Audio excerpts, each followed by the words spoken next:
Hello and welcome to this Hangout. This is a UK Connect Hangout. My name is Donna Beckett and I'm the moderator of the UK Connect community. We thought it would be a good idea to have a chat today about alternatives to Windows 10. And I am joined today by Alan Stainer. Hello, Alan. From Alan's IT Solutions in Sussex, and by Dave Webster. Hi, Dave. Hi, Donna. From Webster Consulting in Berkshire. So, Dave, why do we need to talk about alternatives to Windows 10? Well, I thought it would just be a good idea because Alan and I have been in conversation, and we've had quite a few clients that have sort of asked us about Windows 10. Do we have to upgrade? And other questions about Office. So I just thought we'd spend 20 minutes talking about that, and then if this is the sort of thing that the UK Connect community quite like, then maybe we can do it on other subjects as well. Okay. So what kind of questions are you guys normally asked about Windows 10 and Microsoft generally as a system? Do you want to take that one, Alan? Yeah, I can do. Well, with regards to Windows 10, I quite often get asked, do I need it? And how can I stop it? That's the most frequent ones, I guess. Okay. So what are the problems that Microsoft users are experiencing? Because I'll be honest with you, I've been using computers for many years now. I have only ever used Microsoft, only ever used Windows. So what are the issues that people tend to have? So some of the problems that we've seen is with this particular update, because it's free, sometimes it's being loaded on your machine without your knowledge, and that has caused problems for some of our clients in that invariably once an operating system is upgraded, you may have other pieces of software, your favorite scanner, for example, that stops working after the upgrade. So it's quite interesting, really, because back in the day, we used to have a test environment, and we would get our users to use the test environment to make sure post-upgrade that everything would continue to work, all the application software. And it's only when the users had actually done user-accepted testing and said, yes, this is working, that we would then apply the upgrade to the live system.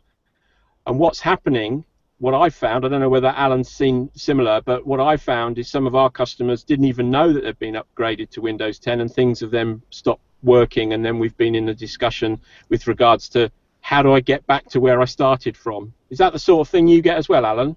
Yeah, I mean, I deal with a lot of small businesses, and so they haven't got the domain infrastructure in place that you might get in an enterprise business where everything is already locked down.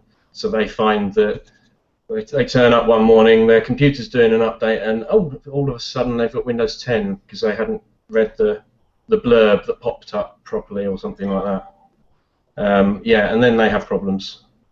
There have been a few updates that have gone wrong, and so you need to revert back anyway. I spoke to one person, and it was a case of she hadn't read the message properly and just clicked it away, and then when I logged in to try and sort it out, it started rebooting straight away, and it was Windows 10 by then. Yeah, I'll be honest, that's the kind of trick that I would normally pull myself. I'm terrible when it comes to updating things on my computers. And funnily enough, Dave, you mentioned things not working after an upgrade. We only realised this yesterday. We upgraded to Windows 10 on one of the machines in our office. And yesterday was the first time that we had occasion to try and use the disk drive on that particular machine. And Windows 10 had managed to completely wipe out the disk drive capability and you know the drivers, and when we got in touch with Microsoft, because our upgrade to Windows 10 had taken place a couple of months ago, we were outside their free support period, and we would have had to pay, and we've managed to sort it, but that's an example of the kind of problem, that you assume that your machine's working fine, and then you come to try something. I mean, I'll admit it's an older machine, but I can completely understand the problems that people, especially non-technical people such as myself, are going to have. So what are the alternatives? We're here to talk about alternatives. I have no idea about alternatives to Windows at all. So what are the alternatives? Well, just before we go to that point, there does seem to be a lot of confusion whether you have to take the latest upgrade, and the answer is that if it ain't broke, don't fix it. So you can quite happily run on Windows 7 if you wish. And in the situation you find yourself in, people like Alan and I could downgrade you to Windows 7 if you wished. But one of the alternatives that we work with is obviously moving away from Microsoft completely and using Apple. We're Google Apps resellers as well, which is a kind of combination of Office and Windows 10, so you don't actually use a computer at all. I do an awful lot, as I am now, with my smartphone. So there's quite a few alternatives, and Alan's a bit of a Linux guru. So what experience have you got, Alan? I think you said to me the other day that your dad had problems, and you did it to help him as well. My dad's laptop, it was a while ago now, the hard drive was completely knackered, really, and it didn't have a disk with Windows, so I couldn't reinstall it. So I got a new hard drive, and I put Ubuntu on there, which is a version of Linux, and it's all worked fine ever since. He's had a few problems because he's not used to it, but then people who've gone from Windows 7 to 8 had lots of problems because they weren't used to 8. So it's kind of the same sort of thing, really. And it's just a slight learning curve there. Oh, yeah, I've got a different Dave now. Is this Dr. Seuss? Too many Daves? Yeah. It's interesting that you talk about a learning curve, because what I've found is that Windows, for somebody with no technical experience, when I got my first computer, I literally got it out of the box, plugged it in, switched it on, and it was quite intuitive, and I was actually able to use the computer and kind of taught myself how to use Windows, how to use Office, and haven't had any problems with it. But you're quite right, when we moved from Windows 7 to Windows 8, we got new computer with Windows 8, we actually had to install the Windows 7 shell to it to enable to get it to work. So I can understand when people are a little bit reluctant to look at alternatives to Microsoft. Are you with us, Dave? I think I am. Can you hear me? We can hear you. We can see your sunroof at the moment. Yeah. I apologise. One of the other problems of Microsoft is it's a bit hungry with power, and my laptop has just run out of power, so I'm on my smartphone. Okay. You might just need to adjust your screen slightly, Dave, your view. So one of the things that I see quite a bit, because I see your posts on Google Plus, and you talk about alternatives to Windows 10, and one of the things that you talk about is this idea of open source, and that confuses me. So what are you talking about when you're talking about an open source alternative? Okay. Open source is a movement, as it were. It started in the scientific community, and it's essentially a sharing of knowledge, freely making things available. So in the case of computer software, the code is made available so that not just a handful of people at one business have access to it, but thousands of developers around the world can all inspect the code and review it and make sure there aren't any bugs. And they can put their own spin on it as well, which is why when we talk about Linux, there's lots of different types. There's Arch Linux, Ubuntu, which is one of the more popular ones. So there's a lot more choice available. They all do the same sorts of things, but you've got that choice there, and because it's free, there's no license fee involved. So you say it's free. So if I wanted to change from using Microsoft as an operating system to Linux, how do I go about that? Essentially, you download your installation files from the internet somewhere, wherever it is. But if it's Ubuntu, you go to the Canonical website and download from there. Put it on a disk, and then install the operating system on your computer. To put it in very simple terms. Yeah. Okay. Would you recommend that people try and do it themselves? I would, if they've got an old machine they want to try it out on. Right. You can dual boot. So I've got a computer here that has Windows. Well, it's got Windows 10 on it now, and Ubuntu. And I've done it so that it's got one on one disk and one on the other, and I can just choose when I'm booting up. But that's a bit more complicated, and I wouldn't necessarily recommend doing that for someone for the first time. But if you've got an old PC that you were thinking of chucking away, you can easily try it.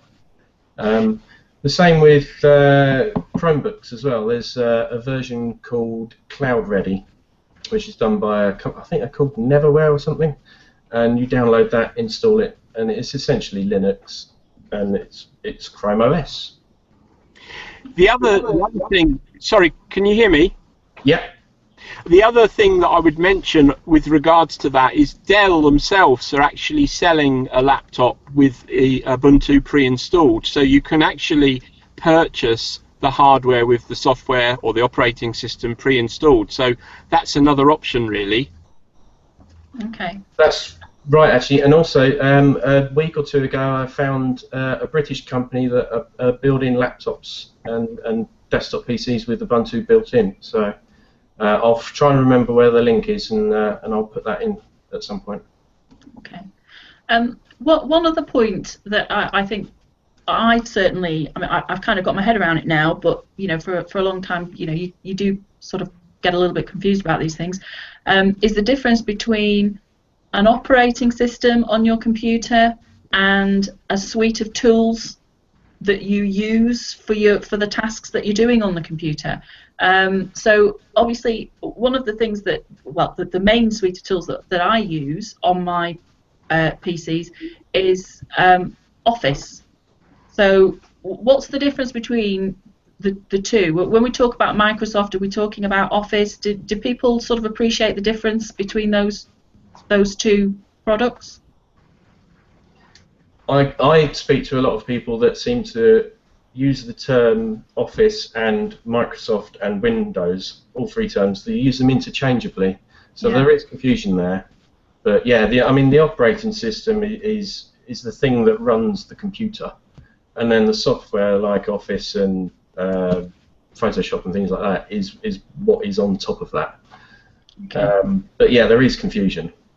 And I think another point that I experienced, I bought my first ever laptop. Can't believe that it taken me until this stage in my life to buy a laptop. But I bought my first ever laptop. It came with Windows 10 already installed on it, so I didn't have. But to be fair, it's worked pretty well. But it also came with a trial of Office 2016. And I had a look at that because it was a free trial, but to be quite honest, I preferred my older version of Office. And of course, after the free trial, I was asked then to subscribe monthly to keep the Office suite running. And we didn't particularly want to do that, so we pulled out our Office 2010. And I think sometimes people forget, I'd certainly forgotten that I had this sitting on a shelf and that I could actually install this onto my new PC. That's very true, and what quite often happens when you buy, particularly from a reseller, I'm not going to name names, but it ends in world, you'll quite often get asked by the salesman to get a copy, and like you said, you may actually have a version of Office that you can install on up to 3 machines. That has changed. Microsoft did change their licensing policy with Office 2013 because they're trying to encourage people to move on to Office 365, which is a cloud-based version of Office, which is a subscription model, and therefore with the package of Office similar to the one that you just showed to camera there, Donna, you're only allowed to install 2013 on one machine, and again it's changing these kind of rules that it's causing a lot of confusion, which is great for me because we say, have you tried things like Google Docs and you know, try that, because obviously you don't have to install these applications when you start using the cloud. No, and if you are at all concerned about using everything purely in the cloud, you still don't even need to use Office. You could use something like LibreOffice, which is an open source Office suite. So it's got all the usual things for writing documents, spreadsheets, and things like that. And you can install that on as many machines as you like and stay up to date without spending a penny. Right. I think you're quite right. It is part of marketing, isn't it? We were pushed very, very hard. Had to say no probably 5 times and put my angry face on to stop the salesman who was selling me my laptop from trying to force, you know, Office, a new version of Office onto me and wanting me to buy a lot of software and you know, buy a bundle, and they try to, you know, suggest, well, we can install it all onto your machine for you for an extra fee, and before you know it, you're paying for a lot of things that you perhaps have already paid for or that you could access for free elsewhere. Obviously, you mentioned Google Docs. So Google Apps is an alternative to Windows 10. Microsoft Office, isn't it, Dave?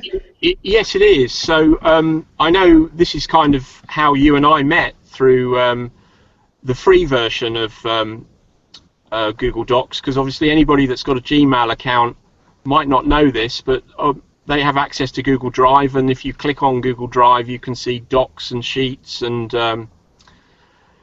the equivalent of Word, Excel and PowerPoint within Google. Google Apps is a professional version of that, and if you have a domain name like webster-consulting.eu, what that means is you can add users to your domain, so their email address would be dave@webster-consulting.eu, and it could be Donna @ or Alan @. So it looks, to all intents and purposes, like a big organization, but it's all being run using your domain and using Google services rather than Microsoft services. And some of the companies that use that, high street brands like Waitrose or Land Rover, they're a big user, Specsavers. So a lot of these big companies have sort of had enough of using Microsoft products and have transferred completely, and to all intents and purposes nobody knows any different. Yeah, I think I'm correct in saying that there are some rather large government departments that have gone Google as well. I believe our friends at the HMRC might be one of those. I think they might be, yeah. So, and again, it is quite different, because you could just go in and buy your laptop like you did, Donna, and then don't buy any of the extras and just start using your Google tools, and all your data's there, all your documents are there, and away you go. And if you did look at going down that apps version, which is a professional version of the Gmail version, it's so cheap. It's £33 per user per year. So we have lots of customers that are probably 5 employees and below. So for around about £150 per year, they're getting real enterprise-ready tools for 150 quid a year. Okay, that's very interesting. So we've actually come to the end of our 20 minutes. Doesn't time fly when you're having fun? And Dave's trying to do a hangout on his phone in his car. So if people want further information about the issues that we've talked about, where is the best place for them to go for it? We've got to give the Google Plus plug. So there's been plenty of messages from Alan, myself, and you, Donna. So anything within the stream. The YouTube video will be, you can make comments on that, or I'm more than happy to take direct email if people have any specific questions, because what I like to do is help people before they make a choice. So I mean, we offer that service free of charge, so we're just wanting to make sure that people can contact us whichever way they like, really. Okay. Yeah, the usual channels of communication. If people leave questions in the comments, then we'll do our best to answer them. Oh, well, on that point, I did see in preparation for this, Fashion DIY did post a question, and Alan and I will come back to you in regards to that, but it was rather outside the scope of this hangout. Of 20 minutes, so it's a little bit complicated. Particularly, you don't want to get too complicated when you're talking to me, because I'm not very technical. So, but that's really interesting. It's, as I say, for someone who is a user of these products, I think it's really useful to sort of have an idea about alternatives, that's things to think about, and not to just automatically think that we have to go down the Windows route, and particularly the Windows 10 route. As I say, I've got to be honest, I did go for the upgrade, and it's worked okay for me, but I was on Windows 8, which was a bit of a nightmare, so to be honest, anything was better than that. Well, thank you very much, Dave. We can just about see the top of your head, so I'll wave goodbye to you. Thanks very much. Oh, there you are. Thanks very much, Alan. And hopefully, if anyone's got any questions, they can get in touch through the thread. Okay, thanks very much. Thanks for watching. Bye. Bye.